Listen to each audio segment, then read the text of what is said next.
International twierdzi: obecność lekarza przy karze śmierci niezgodna jest treścią przysięgi lekarskiej. Prawa człowieka naruszono poważnie.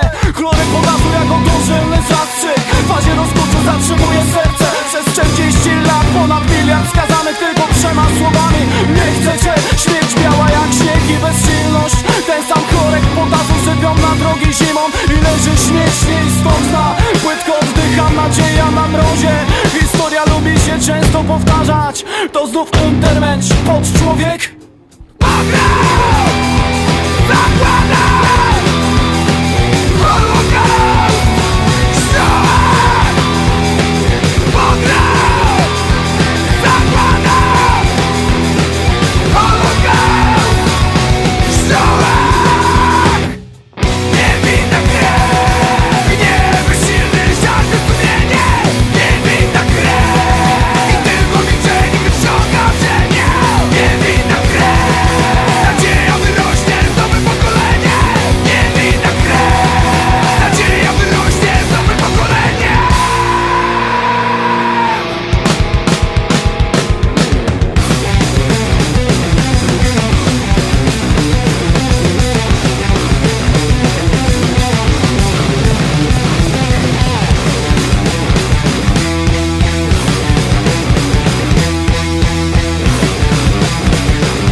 Mechanicznie kruszą odruchy oporu, dobrodziejstwo poprawności politycznej.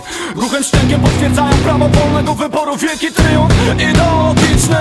Nie mogę uwierzyć, pokonują nas słowem. Miejsce człowiek, wymyślono słowa nowe. Produkt zapomnienia, fragment tkanki, skrzep. Odpad biologiczny, spalony przez piec. Wyważona wrażliwość nie pozwala myśleć, że ta mała iskierka to może jednak życie. Mają rację i nie mylą się doktorzy. To metody z powodzeniem stosowane przez miliony. W ciszy sterylnej nikt już nie woła. Pogrom, zagłada, Holokaust, Shoah. Pogrom, zagłada.